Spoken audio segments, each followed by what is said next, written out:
Hello! It is time for the mid-year Freakout book tag, which has been a staple of the booktuber community for several years now. It is July 6th. We just passed the halfway point of 2025, and this year has been pretty good. The reads have been swell. My life is going great outside of books. I have no complaints. I am happy. I am definitely not freaking out. But I do have 13 prompts, 13 questions to answer that'll give you guys a better view of what I've been reading, how much I've been enjoying what I've been reading, and maybe where I'll be kind of pivoting towards in the final half of 2025. So let's just get right into the questions. Question 1. Best book you've read so far this year? This is an easy question to answer. Lonesome Dove by Larry McCurty. This is a great coming-of-age story, a Western masterpiece, a Pulitzer Prize-winning novel, and it deserves all the praise it has been getting here on BookTube, on Book Talk, on all the various bookish communities online. This book is astounding. The characterization, second to none. I can understand why many of my favorite authors love this book. Stephen King spoke so highly about it. Me and my friends, we started a book club last year, and we read through Lonesome Dove, and it was a great experience. It was a great experience reading about these characters, about this epic cattle drive from Texas across America, and seeing these characters grow up. Some characters die, some, relationships blossom, some, disappear and evaporate, and it's a lot of drama. It's just a bunch of dudes on a cattle drive, and stuff happens, and they try to survive it, and they do the best they can. If you don't like slow moving stories, I don't think Lonesome Dove. I'm never going to say Lonesome Dove is not for you, because I think it truly is for almost everybody. But you're definitely going to be wanting to read Lonesome Dove by itself, few distractions, to become really immersed in the story. I loved it. I loved Gus, one of my favorite characters in all of literature. I love the coming-of-age elements. I love just the brotherhood elements. And it is amazing. I will shamelessly plug my book review video about Lonesome Dove somewhere over here. So if you guys want to watch that, check it out. But yes, you've probably all been hearing good things about Lonesome Dove, and I'm just echoing that. Question number 2. Best sequel you've read so far this year? I believe I've read 4 sequels. Let me look at the list real quick. Yes, 4 sequels, but if I had to pick one, I'd have to say The Dungeon Anarchist Cookbook by Matt Dinniman. This is book 3 in Dungeon Crawler Carl. I've been loving this series. I've read 2 of the DCC books already in 2025. I'm going to finish the next 5 before the end of the year. I'm currently drinking all the Kool-Aid when it comes to this series. It is amazing. It's I think a once-in-a-decade type of reading experience. How we're all reading it together, how it's lit RPG. I think it's going to change the genre. I made a video about that. I'm currently filming a reading vlog about book 4 that I started a few hours ago. Safe to say, I love this series. Book 3 has been, I think, my favorite installment in the series so far. It's like, I'm not going to get into any spoilers, but there's a bunch of heroes, a bunch of crawlers in this multi-layered dungeon, and they're all working together to beat the villains, to beat the bad guys. It gave very strong Avengers Endgame vibes. And Dungeon Crawler Carl, great humor, great action, great characterization, great audiobook narration. It's really amazing. Definitely try this series out if you're on the fence. I think you'll enjoy it. The worst criticisms you hear about these books is they're a lot of fun, but I'm not going to continue on with the series. And that's a win in my book. Yeah, best sequel in 2025 so far, The Dungeon Anarchist Cookbook by Matt Dinniman. Question number 3. New release you haven't read yet, but want to. This is a hard question for me to answer because I'm not sure there's that many books on my TBR that are new that I want to read, that I have scheduled. Let me look at the list real quick. A Haunt for Jackals by J.L. Odom. I've heard a lot of great things about her first book in this trilogy, By Blood, by Salt. It won the Self-Published Fantasy Book Off, and a lot of booktubers have been speaking very highly about the first installment, and the second installment just came out, so I'm going to read By Blood, by Salt in the next 60 days, next 2 months or so, and then be reading A Haunt for Jackals, surely. Question number 4. Most anticipated release for the second half of the year. This is an easy question to answer. I've been waiting for this book for several months. I already have it pre-ordered on Audible and physical copy, and I'm talking about The End of the World as We Know It. This is an anthology, a collection of short stories that takes place in the world of The Stand, Stephen King's post-apocalyptic masterpiece. I read The Stand about 8 months ago, and I had mixed feelings about it. But as more time has passed, the book has grown in my memory. I think more fondly of The Stand. It was a truly epic work, and it was moving. It was thought-provoking. It was compelling. It was slow. It dragged a lot. There was a lot of biblical allusions. It really had so many things I loved about it. Even if I thought the climax was a bit underwhelming, The Stand has stuck with me. My friends have been reading this book, and I look forward to reading short stories that take place in this world. I look forward to returning to Midworld and seeing what's been happening in the destroyed post-apocalyptic setting that is The Stand. I'm super excited. It's Stephen King's first time opening up, his multiverse to other authors, where he didn't put any creative input into the stories. I'm excited. I'm nervous and anxious, but very excited. And I will be reading this book as soon as it comes out. I got to. I'm so excited for it. Question number 5, biggest disappointment. This is a hard question for me to answer because I've enjoyed just about everything I've read, and the worst books, because it's my subjective opinion, I don't feel like I need to say that, but I will say that, were just books that I had a meh response to, books that I did not hate, I did not love, that I will forget about in a few years or so. But if I had to single out one book that I think was the biggest disappointment, I'd have to say Sledge versus the Labyrinth. This was one of the first books I've read in 2025. It may be the first book I read in 2025. It was sold to me as a modern-day Conan the Barbarian. It's supposed to be an 80s action film, from my understanding.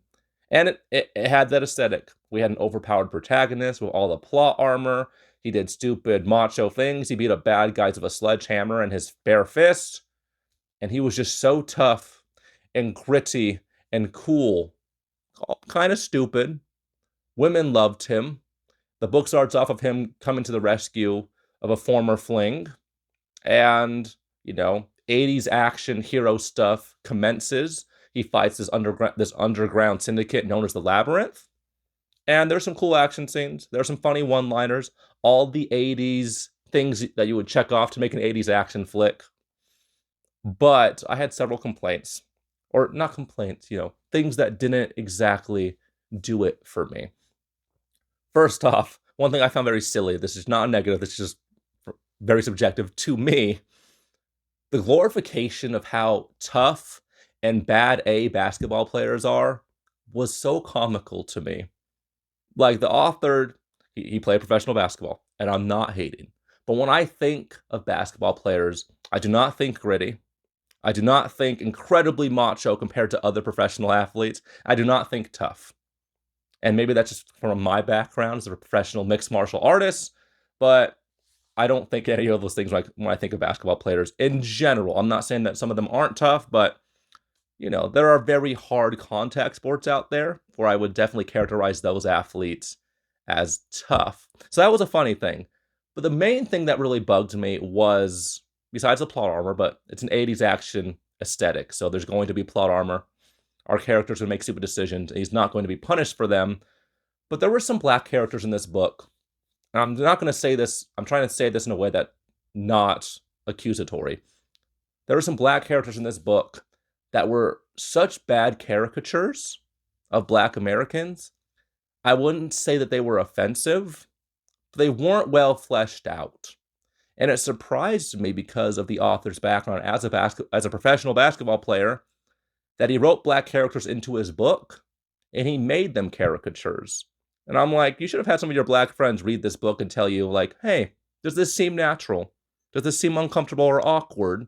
And I think the characters would have came off a very different way. They were caricatures. I wouldn't say they were offensive, just not well written whatsoever. That being said, of the few booktubers I've seen that have read this book, a lot of them have been enjoying it.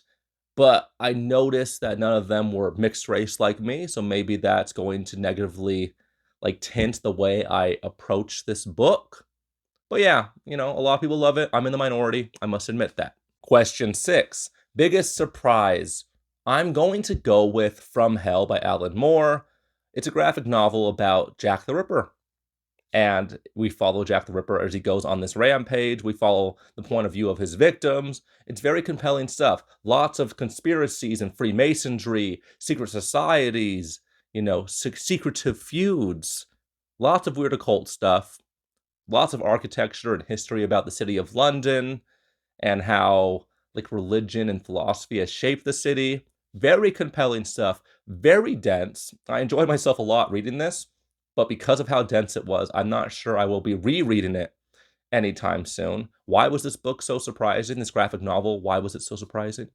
Well, I hadn't heard anything about From Hell, and upon completing it, of the 3 graphic novels I've read from Alan Moore, I think From Hell is just head and shoulders above the others, and it is amazing. And I love serial killer stories, and I love Freemasonry, I love secret societies, I love conspiracies, and I didn't know anything about From Hell. All I knew it was about Jack the Ripper, and I loved it. I think about it every day, and I want more people to read this graphic novel. Question 7. Favorite new author? Either Matt Dinniman or Alan Moore. I think I'm going to finish all of Matt Dinniman's bibliography, not just Dungeon Crawler Carl, in 2025. Alan Moore, he does a lot of things I really enjoy. I love V for Vendetta. I love The Watchmen. I love From Hell. I'm going to be reading his novels next year. So Alan Moore or Matt Dinniman, that's what I would say. Question number 8. Newest fictional crush. Ew. I don't really like that question. I think it's a weird thing to answer. I don't ever have romantic feelings for book characters. I don't read those types of books. But I'm going to go with Kate from East of Eden. If you've read the book, you'll think that's funny. If you haven't read that book, it'll mean nothing to you. But Kate, Catherine, whatever name you want to use for her. I guess she's my newest fictional crush. I dated several people like her, I think. Newest favorite character. Oh, this is a hard question for me to answer. I'm going to either go with Gus McCrae from Lonesome Dove, Cooper from Critical Failures, or Lee from East of Eden. It's probably going to be either Lee or Gus. I just love witty characters that are wise and snarky and outspoken, especially when they have another character that's very serious and somber to act as their foil. I love that dynamic. I love seeing a serious person and a laid-back person kind of going back and forth. I think I'm going to go with Gus McCrae. I think I've narrowed it down to him. Whenever I was reading Lonesome Dove, I could just picture and hear Gus McCrae in my head when I was reading the book. The characterization in Lonesome Dove was second to none, and Gus McCrae is an unforgettable character. Question number 10. Book that made you cry. I cry a lot when I read books, but I think this year I haven't really been crying too much. Let me consult my list. Yeah, I think I only cried 3, possibly 4 times. I believe I cried when I read Brave New World, but I can't pinpoint the scene. I did cry during Lonesome Dove. If you've read the book, you know there are several scenes that will do that. I cried during East of Eden, and I cried during The Green Mile. I think I cried 4, 5, maybe 6 times during The Green Mile. I think The Green Mile holds the record for 2025 for most times I have cried, and it's a Stephen King book, takes place in a prison on death's row, and we follow a bunch of characters we know are doomed. We know they're going to die towards the end, and it's told from the point of view of the COs that work in this prison. It was a very haunting read, and very rarely can I say that a book has altered my opinion about certain political, discussions, certain political debates. But The Green Mile is one of those books that definitely influenced the way I viewed the death penalty, and the characterization was amazing. The passages were beautiful. Stephen King, he's way more than a horror author. I dare say, I think the majority of the books he's written, you can't even characterize as horror anymore, honestly. He's known for his horror, but he just writes great stories featuring normal, ordinary people doing extraordinary things, and they are inspiring, they are thought-provoking.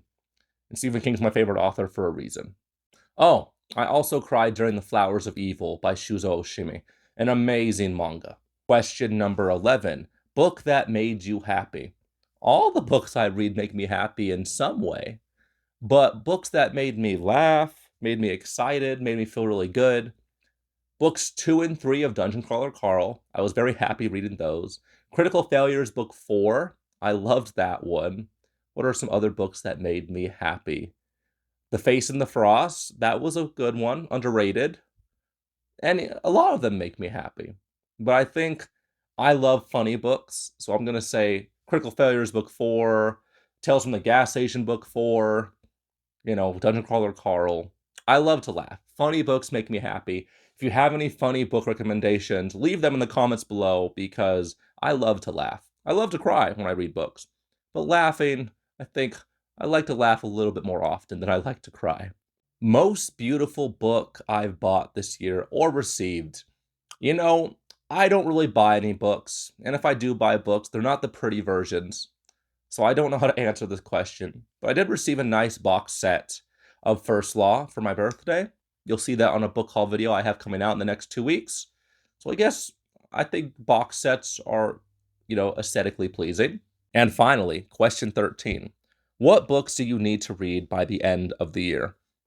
I don't need to read anything, but I do want to read a lot more Matt Dinniman, a lot more Stephen King. I want to finish at least 8 or 9 series that I'm currently reading. The second half of 2025 is going to be very heavily weighted towards sequels and series because one of my goals for 2025 was to finish at least 11 or 12 series. I've finished, I think, 2 or 3, but that's one goal I'm definitely going to hold myself to. All my other goals have fallen by the wayside because I've just realized I'm not a person that can plan his reads out several months ahead of time.